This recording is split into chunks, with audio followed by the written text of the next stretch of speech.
अध्याय 7 ज्ञान विज्ञान योग। यह अध्याय भगवान की शक्तियों के भौतिक और आध्यात्मिक आयामों के वर्णन के साथ आरंभ होता है। श्री कृष्ण व्यक्त करते हैं कि ये सब उन्हीं से प्रकट होते हैं और धागे में गुंथे मोतियों की भांति उनमें स्थित रहते हैं। वे समूची सृष्टि के स्रोत हैं और ये सब उन्हीं में पुनः विलीन हो जाते हैं। उनकी प्राकृत शक्ति माया पर विजय प्राप्त करना अत्यंत दुष्कर है, लेकिन वे जो भगवान के शरणागत हो जाते हैं वे उनकी कृपा प्राप्त करते हैं और इस पर सरलता से विजय पा लेते हैं। आगे श्री कृष्ण उनके शरणागत न होने वाले 4 प्रकार के लोगों और उनकी भक्ति में तल्लीन रहने वाले 4 प्रकार के लोगों का वर्णन करते हैं। वे अपने भक्तों में उन्हें अत्यंत प्रिय मानते हैं, जो अपने मन और बुद्धि को उनमें विलय कर ज्ञान में स्थित होकर उनकी आराधना करते हैं।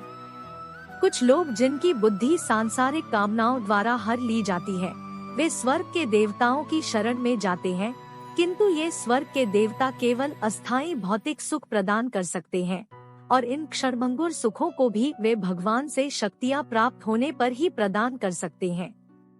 इस प्रकार से भक्ति का उपयुक्त लक्ष्य स्वयं भगवान है। श्री कृष्ण पुष्टि करते हैं कि वे परम सत्य और अंतिम गंतव्य या सिद्धि हैं और सर्वज्ञ, सर्वव्यापक और सर्वशक्तिमान जैसे शाश्वत दिव्य गुणों से संपन्न है, क्योंकि उनका वास्तविक स्वरूप उनकी दिव्य योगमाया शक्ति के आवरण द्वारा आच्छादित रहता है और इसलिए उनके अविनाशी दिव्य स्वरूप को सब नहीं जान सकते।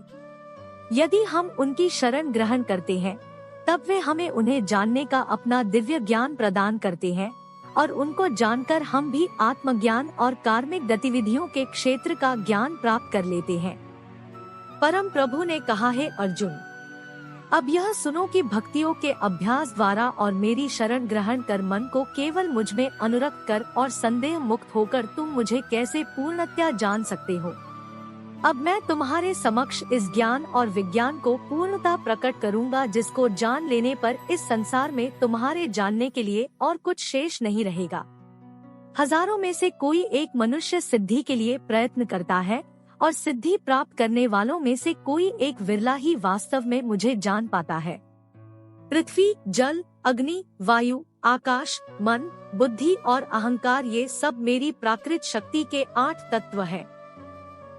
ये मेरी अपरा शक्तियाँ हैं, किंतु हे महाबाहु अर्जुन, इनसे अतिरिक्त मेरी पराशक्ति है। यह जीव शक्ति है जिसमें देहधारी आत्माएं, जीवन रूप सम्मिलित है, जो इस संसार के जीवन का आधार है। यह जान लो कि सभी प्राणी मेरी इन 2 शक्तियों द्वारा उत्पन्न होते हैं। मैं संपूर्ण सृष्टि का मूल कारण हूँ और ये पुनः मुझ में विलीन हो जाती है। हे अर्जुन, मुझसे श्रेष्ठ कोई नहीं है। सब कुछ मुझ पर उसी प्रकार से आश्रित है जिस प्रकार से धागे में गुंथे मोती। हे कुंती पुत्र, मैं ही जल का स्वाद हूँ, सूर्य और चंद्रमा का प्रकाश हूँ। मैं वैदिक मंत्रों में पवित्र अक्षर ओम हूँ। मैं ही अंतरिक्ष की ध्वनि और मनुष्यों में सामर्थ्य हूँ। मैं पृथ्वी की शुद्ध सुगंध और अग्नि में दमक हूँ। मैं सभी प्राणियों में जीवन शक्ति हूँ और तपस्वियों का तप हूँ। हे अर्जुन, यह समझो कि मैं सभी प्राणियों का आदि बीज हूँ। मैं बुद्धिमानों की बुद्धि और तेजस्वियों का तेज हूँ। हे भरत श्रेष्ठ, मैं बलवान पुरुषों का काम और आसक्ति रहित बल हूँ। मैं वो काम हूँ जो धर्म या धर्म ग्रंथों की आज्ञाओं के विरुद्ध नहीं है। 3 प्रकार के प्राकृतिक गुण, सतोगुण, रजोगुण और तमोगुण मेरी शक्ति से ही प्रकट होते हैं।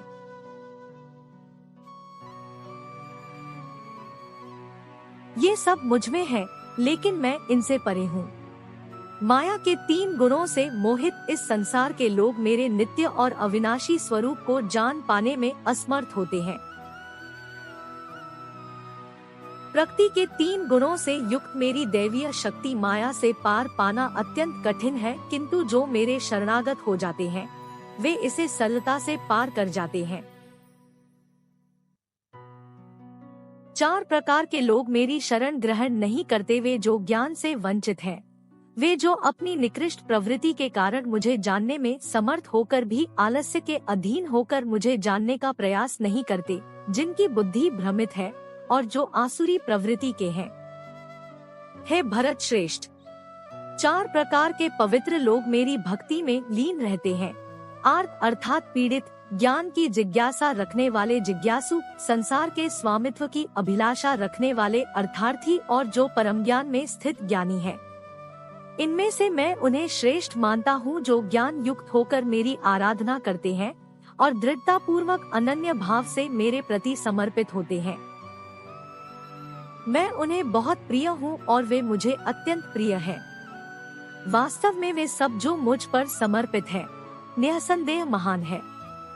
लेकिन जो ज्ञानी हैं और स्थिर मन वाले हैं और जिन्होंने अपनी बुद्धि मुझ में विलय कर दी है और जो केवल मुझे ही परम लक्ष्य के रूप में देखते हैं, उन्हें मैं अपने समान ही मानता हूँ। अनेक जन्मों की आध्यात्मिक साधना के पश्चात जिसे ज्ञान प्राप्त हो जाता है, वह मुझे सबका उद्गम जानकर मेरी शरण ग्रहण करता है। ऐसी महान आत्मा वास्तव में अत्यंत दुर्लभ होती है। वे मनुष्य जिनकी बुद्धि भौतिक कामनाओं द्वारा भ्रमित हो गई है, वे देवताओं की शरण में जाते हैं। अपनी अपनी प्रवृत्ति के अनुसार वे देवताओं की पूजा करते हैं और इन देवताओं को संतुष्ट करने के लिए वे धार्मिक कर्मकांडों में संलग्न रहते हैं। भक्त श्रद्धा के साथ स्वर्ग के देवता के जिस रूप की पूजा करना चाहता है, मैं ऐसे भक्त की श्रद्धा को उसी रूप में स्थिर करता हूँ। श्रद्धायुक्त होकर ऐसे भक्त विशेष देवता की पूजा करते हैं और अपनी वांछित वस्तुएं प्राप्त करते हैं, किंतु वास्तव में ये सब लाभ मेरे द्वारा ही प्रदान किए जाते हैं। किंतु ऐसे अल्पज्ञानी लोगों को प्राप्त होने वाले फल भी नश्वर होते हैं।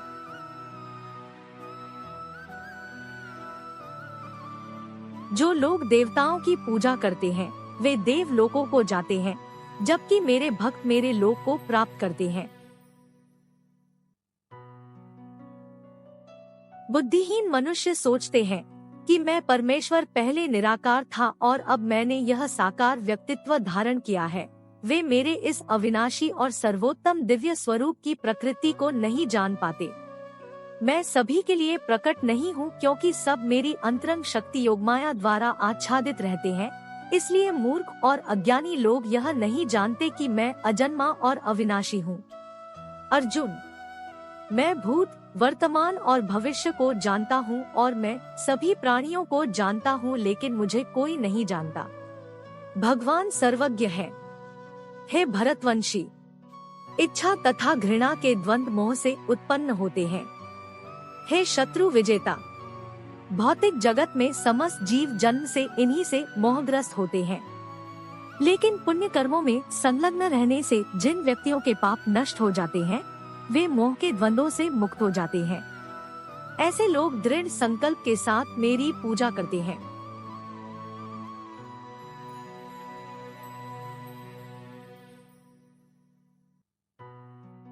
जो मेरी शरण ग्रहण करते हैं, वे बुढ़ापे और मृत्यु से छुटकारा पाने की चेष्टा करते हैं।